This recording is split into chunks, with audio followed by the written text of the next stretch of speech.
আজকে আমাদের video topic কিন্তু একটু ইউনিক। কামারপুকুর রামকৃষ্ণ মঠের তৈরি বোঁদের টেস্ট আসলেই ভালো খেতে, নাকি ঠাকুর শ্রী রামকৃষ্ণদেব যেই ময়রা দোকান থেকে বোঁদে ট্রাই করেছিলেন সেখানের বোঁদের টেস্ট ভালো? তো চলো আজকে আমরা দুটো জায়গা থেকেই বোঁদে কিনে ট্রাই করে দেখি কোন বোঁদেটার টেস্ট সত্যিই ভালো খেতে।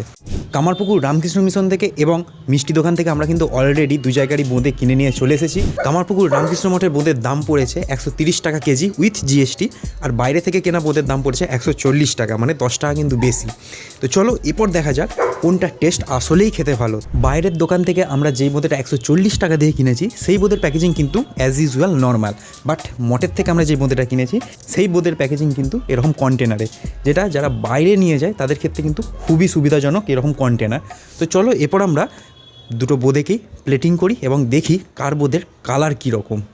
এটা হচ্ছে কামারপুকুর রামকৃষ্ণ মঠের মধ্যে, আর এটা হচ্ছে বাইরের দোকান থেকে কিনে আনা মধ্যে।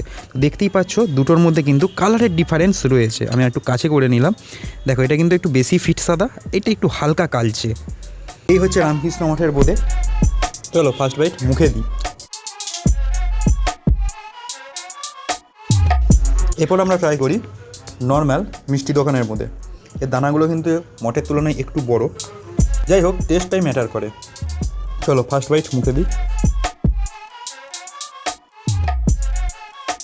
দুটো বোঁদের দামের ডিফারেন্স রয়েছে, প্যাকেজিংয়ের ডিফারেন্স রয়েছে এবং কালারেরও ডিফারেন্স রয়েছে, তাই তোমরাও ভেবেছো হয়তো টেস্টেরও ডিফারেন্স থাকবে, বাট সত্যি টেস্টের কিন্তু ডিফারেন্স রয়েছে। মঠের মধ্যেটা একটু আমার শক্ত লাগলো আর কেমন যেন একটু লাগছে, বাট নর্মাল দোকানের মধ্যেটা যেমন অ্যাজ ইউজুয়াল খেতে হয় তেমনই। আই হোপ মঠ এটা প্রথমবার হয়তো করেছে বলে এরকম লাগছে, বাট আস্তে আস্তে আরও ডেভেলপ করবে। তবে কোনোটাই খারাপ না, প্যাকেজিংয়ের দিক থেকে অবভিয়াসলি রামকৃষ্ণ মঠ বেটা দূরে নিয়ে যাওয়ার জন্য। তবে টেস্টের দিক থেকে দেখতে গেলে শ্রীরামকৃষ্ণদেব যেই দোকান থেকে বোঁদে ট্রাই করেছিলেন সেটাই বেশি ভালো লাগলো আমার কাছে। এটা আমার পার্সোনাল ওপিনিয়ন, তোমাদের কার কেমন লাগলো অবশ্যই আমাকে ট্রাই করে জানিও। চলো আজকের ভিডিওটা ছিল কিন্তু এই পর্যন্তই। তোমাদের যদি ভালো লেগে থাকে তাহলে অবশ্যই একটি লাইক করে সাবস্ক্রাইব করে দিও। চলো আজকের মতন বাই।